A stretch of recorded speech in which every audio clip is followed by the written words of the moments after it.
Hey friends, and welcome back to our series on studying flexibly for GCSEs and A-levels.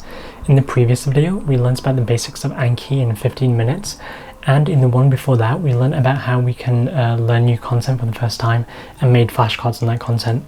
In this video, we will be adding the flashcards we made onto Anki and discuss a few features of Anki that are useful for GCSEs and A-levels. As always, timestamps will be in the description down below, so do check those out during the video. So now we can start adding the flashcards that we made in the previous video onto Anki. So the first thing we do is create a deck by pressing the Create Deck button and writing the deck name, which is Chemistry. And we can create a deck inside this deck, such as an organic deck, by creating that and then dragging and dropping it into the chemistry deck. So we can start adding flashcards to it by pressing add, and then on the deck section we choose chemistry organic, and for now we choose basic, and we can just start copying and pasting these flashcards over into Anki. So the front of the flashcard is how can phenol reactions be grouped, and then paste this onto the back of the flashcards, and I like to make this unbold. And now for the tags section, what I do is I reference the specification. So this part of the specification is 6.1.1 aromatic compounds. So what I write in the tag section is 6.1.1 aromatic compounds. And then I press add, and you can see the tag stays the same here. So I can start adding the later flashcards as well. And the nice thing about having the tag that you'll see later in the video is that we can create custom study decks based on these tags for any upcoming topic tests we may have. So now if I just add the rest of these flashcards. So now I finished adding these flashcards on Anki, and you can see that in some cases I had to reformat the flashcard. For example, if I copy and paste these two bullet points in Anki, then you can see that one of the bullet points ends up here and the other one doesn't. So I press the delete button on the end of this row and then press enter again, and both of the bullet points end up together. Also, if you want to copy and paste any maths or chemistry equations onto Anki and have them come out nicely, then I have a video on how to do that, which is linked above right now. And for other cases when there's a table or something which you can't exactly copy onto Anki, I usually just press Windows Shift and S to copy, open up the snipping tool, and then selecting the area I want and then pressing paste. So whilst it's easy to copy this image, it's quite difficult to copy a table, which we may have included in our flashcards, so I just use that. Now you're probably thinking to yourself, okay, so we made notes on Google Docs, turn them into flashcards, and now we have to spend time copying and pasting them into Anki. What's the point? Couldn't we have just written the flashcards directly into Anki to begin with? And whilst we could have, in my experience, it's much easier to make the notes all in one document using the various resources that we mentioned before, and then turn them into flashcards in the same document. That's because it's often the case that when we make a flashcard from a bullet point on Google Docs, then we realize after making 5 more flashcards that we can combine 2 flashcards together or add some information onto an existing flashcard. I find the process of combining flashcards together and adding any extra information as I'm making them from bullet points to be much easier to do on Google Docs than it is on Anki. That's because I prefer to easily see all the flashcards I have in one document when making them, because on Anki, after you add a flashcard, the only way to go back to it is to press the history button over here and then look through all the flashcards before. And if I were to click on one now, then it would show that flashcard in isolation, and if I go back and then click on another one, then it would show that as well. Now, whilst I can go down and select the tag I just made, which is 6.1.1 aromatic compounds, I can see all of them right now. I can't see the contents of the flashcard and the images and everything side by side. So whilst you can add them directly onto Anki, it just means that you may have to go back more often and maybe add something to a flashcard you've just made because you didn't realize at the time, or combine flashcards together and whatnot. Now, I must admit the process of copying flashcards over onto Anki does get quite repetitive, so I often do it late at night before bed when my brain doesn't have to do any heavy thinking and I can play some music or listen to a podcast episode whilst doing it or something. Right, so now that we've added our flashcards onto Anki, it's a good idea to set out some time to go through Anki every day.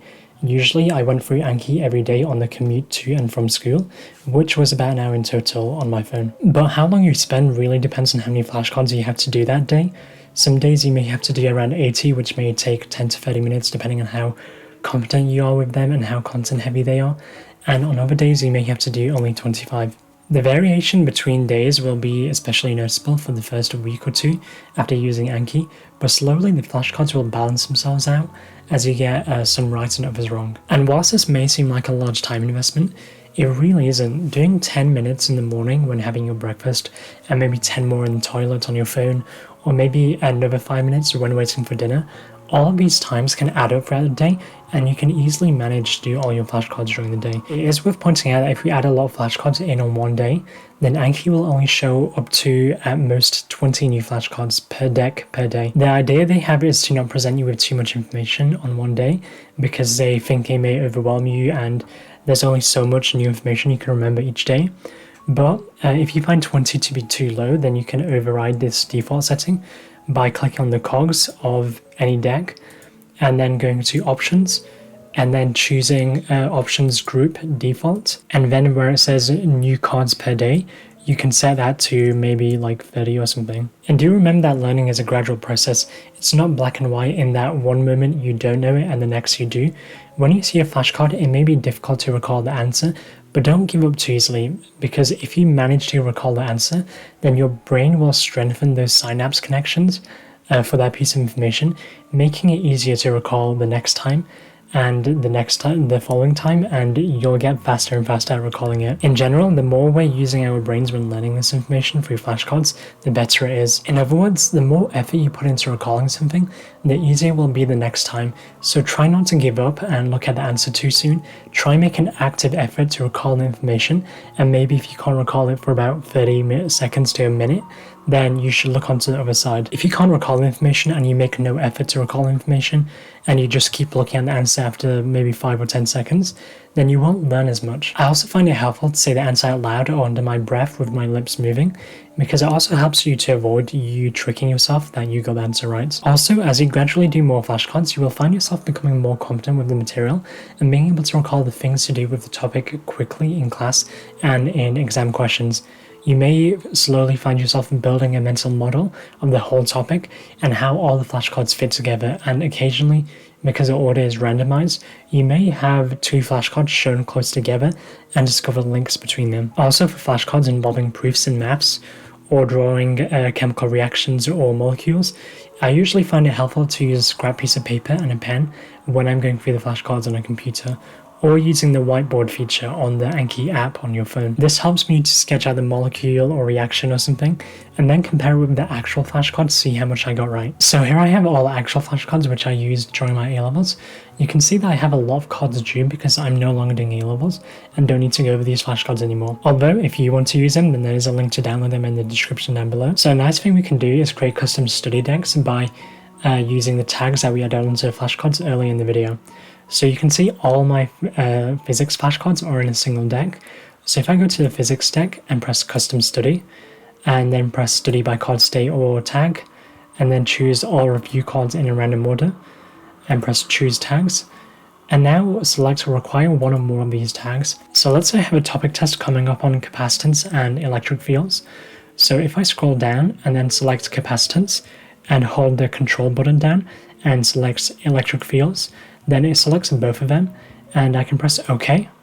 So now it's created a custom study session, and if I go back to decks, and you can see it appears over here, so I can press study now and start going through these decks. And once I finish going through the flashcards, it says you finished a deck for now. So I go back to decks and I can see that nothing is due from this deck. So I can then press the delete button, and then the flashcards in that custom study deck will go back to the original physics deck. And this process is known as cramming flashcards because you essentially repeat flashcards in the short term using specific tags. And I did something quite similar before my actual exams. So for my physics exam, if I press custom study, study again, all cards in random order, I know that these topics over here, they all appear on a single paper. So if I just select all these topics, they all appear in paper 1, and then unselect these topics and press OK. Now I have 180 flashcards studied for my paper 1 exam, and usually by this point I've studied the flashcards enough such that when I actually go through the answers, then I can go through them very quickly because I've studied them enough throughout the year. This is just a chance for me to review the material once more and keep it fresh in my mind for the exam, which may be happening tomorrow or the day after. So now another thing to point out in Anki are called Leech cards. So when you're reviewing flashcards and getting them right, then the interval between reviews slowly increases, but for some cards you may get it right and then have it show up a day later only to then forget it and choose the again option. Every time you choose a again option after forgetting a flashcard, the flashcard is said to have lapsed. This means that the spacing between reviews of the card has been set back to 0. Now, this isn't a bad thing, this is what you want because it means that you're reviewing the material you're getting wrong more often, which makes revision more effective, but it becomes concerning when you keep forgetting the same card over and over, because it means a card ends up taking too much of your time. So Anki calls these cards leech cards, and it helps you to identify the leech cards. So by default, if you press the again button 8 times for a card, then it will be marked as a leech. In other words, if a card lapses 8 times, then it will be tagged as a leech and it will be suspended, which means that it won't appear again during your review sessions anymore. So if you want to see which of your cards are leech cards, you can go to Browse and then scroll down, and on the left hand side you should see a tag which says leech, and now you can see all these cards here are leech cards. And they're leech cards because I kept getting them wrong so often by pressing the again button. So since you're getting these cards wrong so often, it means that either something is wrong with the card, such as it's not well worded, or you keep forgetting it, which means you may have to go back and re-understand the topic using your notes, videos, help from your teacher and whatnot, and then edit the flashcard to improve it. And after you've done that, for example, if I've edited this, then all I do is go over here and remove the leech tag. And remember that the tags are separated by space, so if I remove the leech tag, then it only has one tag now. And then if I just press enter, and then if I reload this leech tag, then you can see that card at the top has gone back to being normal. And now if you don't want the card to be suspended and only want it to be tagged as leech, meaning it will still appear in your decks, but will have that tag, or you want to change how many lapses it takes for the card to be marked as leech, then you can do this by clicking on any of the cogs and then pressing options, choosing the default options group, and then going to lapses, and then where it says leech threshold, you can change this to say 10 lapses, 12 lapses, and you can choose a leech action to be either suspend card or tag only. So I usually keep it at 8 lapses and choose tag only and then press OK. And now I would recommend checking every week for any new leech cards. And do note that Anki doesn't magically make the card a leech card without telling you. If you're on your 8th lapse with a card, then it will give you a warning that the card has been marked as a leech in the bottom corner and that you may not see it again until you do something about it, which is by removing the leech tag by going to the leech tag here, and then just removing any of these leech tags after making your improvements to card. And do bear in mind that if you have changed your setting from suspend to tag only, then you may have some leech cards which have been suspended from before when you didn't know about leech cards. So if you scroll down, then you should be able to see some cards in yellow which have been suspended. So to unsuspend them, you just select them all by holding shift and then right clicking and press toggle suspend, and now you can see the yellow around it disappears. And by the way, the purple also means that it's marked, so then we can just go back to removing the leech tags for each of these and then reload the leech tag from here and they'll disappear. And another useful thing to do is to edit or delete your flashcards. Whilst going through them, you may occasionally spot a mistake or want to change the wording of something. On both your phone and your computer, you can simply press the edit button, which is in the bottom left on the computer, and then just make the changes here.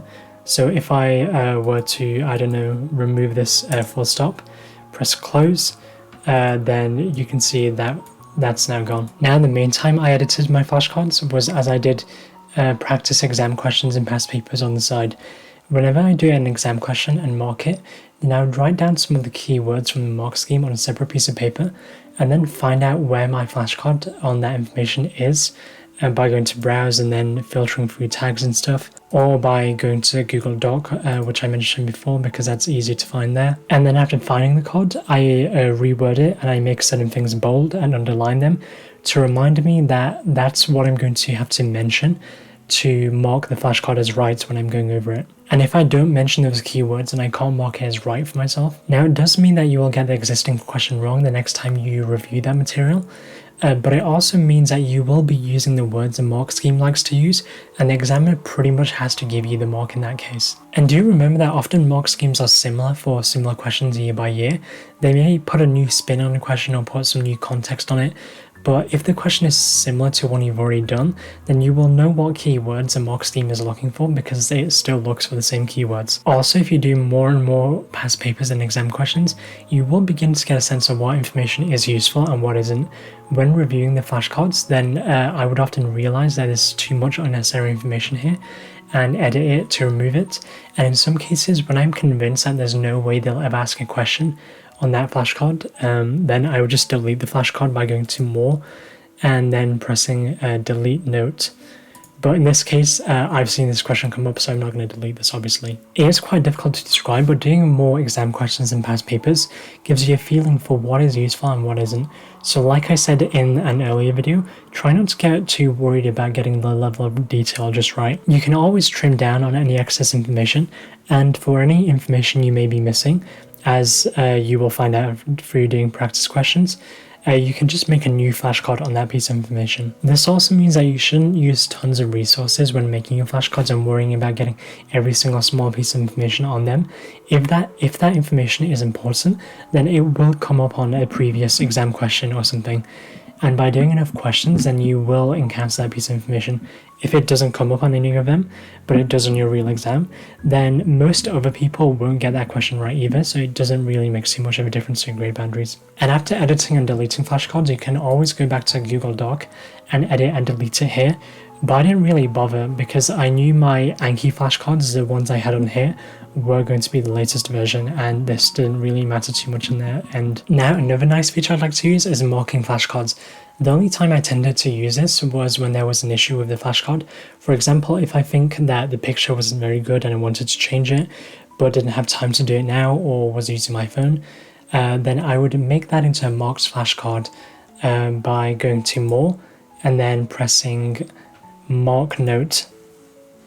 So now you can see a little star appears in the top right, and usually I find it helpful to also edit the card and write a note to myself such as mark colon check the equation is correct. So if I don't have time to fully check the equation, then I will go do that later, and then press bury note. And this means that you won't see it again for the rest of today and you'll see it again tomorrow. And then go to browse. And then if I go to the marked tag here, then you can see all the cards that I marked over here. And if I go to the one that I just marked, wherever it is, I think it was combustion, then you can see it's over here. And then I can just edit the card and check the equation, it's all right. And then remove the tag for marked, so it's no longer marked. So I also use this feature when reviewing a flashcard and noticing it was very similar to another flashcard I had previously encountered, and I wanted to combine the two flashcards together, or even when I felt there was some tension between two flashcards because something in one flashcard contradicted with something else I knew, I would mark it, write a sentence by editing it, and then make some time to resolve the conflicts later in the day. And that's just by going through, going to browse and then pressing marked. And these are the flashcards I've marked and probably need to go through at some points and make some changes to, and then just removing the marked tag. But yeah, that's basically it for this video, and I'll see you next one in the series.